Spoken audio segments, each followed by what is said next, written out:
Bonjour à tous, je suis ravie de vous retrouver pour cette nouvelle mission caféine. Je suis désolée, elle n'a pas été publiée très tôt ce matin puisque du coup là je suis en train de la retourner en ce mercredi, elle devrait déjà être en ligne. Malheureusement la première version que j'avais faite ne me plaisait pas du tout, je trouvais que mes propos partaient un peu dans tous les sens, enfin c'était pas du tout structuré, je me suis auto-saoulée donc je me suis dit c'est pas la peine, on va pas aller plus loin. Et du coup je peux vous remercier pour la vidéo que j'ai donc publiée hier. J'ai vraiment été super touchée par tous vos messages, par toutes vos réactions, puisque du coup je ne savais pas trop comment elle allait être accueillie et franchement vous êtes vraiment une communauté en or, donc merci beaucoup. Dans cette nouvelle vidéo j'avais donc envie de vous parler du fait d'être youtubeur mais version métier. Alors ce n'est pas mon cas mais en ce moment on en entend beaucoup parler de personnes qui arrêtent leurs études ou leur travail classique pour devenir youtubeur à plein temps, pour en faire leur métier, que ce soit leur gagne-pain. Et c'est vrai que ça passe pas bien et je trouve ça dommage puisque par exemple aux États-Unis où les chaînes YouTube existent depuis plus longtemps qu'en France, le fait de faire ça pour gagner de l'argent et pour en vivre, ça pose très peu de problèmes je pense. Mais en France je trouve qu'il y a vraiment la notion de un travail doit être pénible, il doit y avoir cette notion de pénibilité pour que la paye soit méritée. Or pour les trois quarts des personnes, YouTube c'est vraiment quelque chose de futile où il n'y a pas de points négatifs. Mais je trouve qu'en fait YouTube c'est plutôt des points négatifs qui sont dissimulés puisque au final ça paraît tellement facile d'avoir des millions d'abonnés, d'avoir des millions de vues, mais au final pas du tout. Mais ça passe pas dans la case des trucs pénibles, ça passe dans la case des trucs on s'en fiche un peu.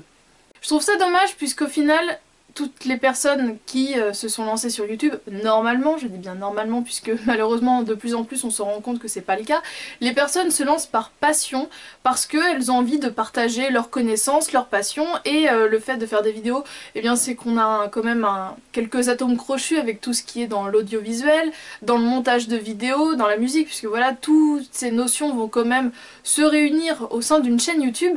Et la notion de pénibilité n'est pas prise en compte et pourtant, enfin je veux dire, certes les horaires sont flexibles, mais il faut quand même avoir un minimum de rendement, il faut que le contenu plaise, si le contenu plaît, le public n'aime pas du tout, le public c'est les abonnés. Et s'il y a des critiques, on se les prend directement, il n'y a pas de manager ou de responsable pour encaisser tout le côté négatif.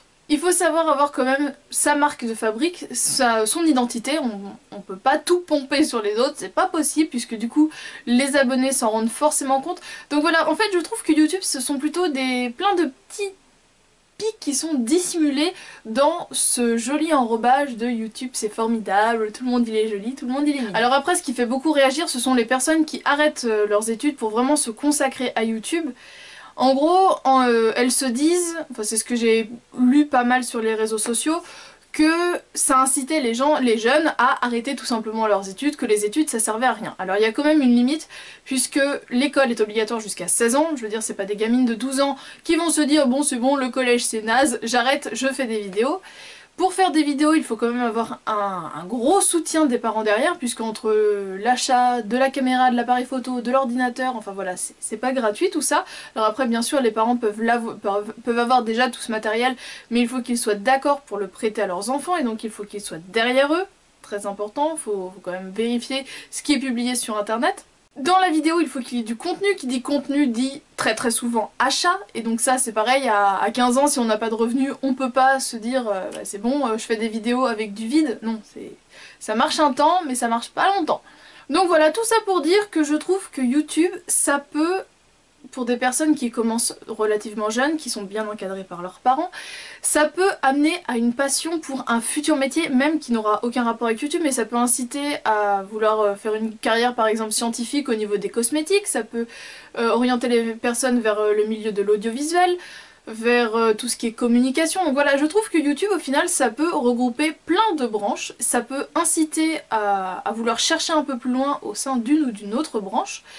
Et pour ça je trouve que c'est très bien. Après, vivre de YouTube en soi-même, ça peut faire rêver. Je comprends que des ados puissent rêver de se dire j'en ferai mon métier.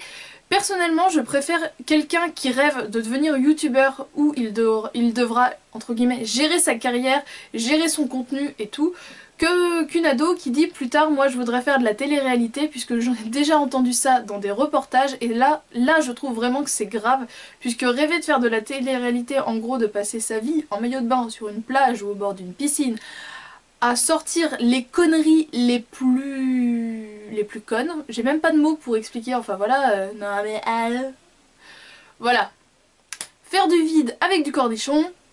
Je trouve que ça va bien un temps, mais personnellement, j'ai jamais rêvé d'être la future Loana, et pourtant à l'époque de la piscine, j'avais 11 ans.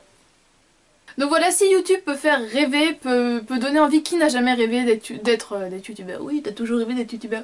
Qui n'a pas rêvé d'être chanteur, d'être acteur? Donc voilà, pourquoi pas être youtubeur après tout. C'est l'émergence des réseaux sociaux, des nouveaux canaux de communication. Eh bien, laissez-les rêver d'être youtubeurs, ils se rendront bien assez compte que c'est beaucoup de boulot et que tout le monde ne peut pas y arriver.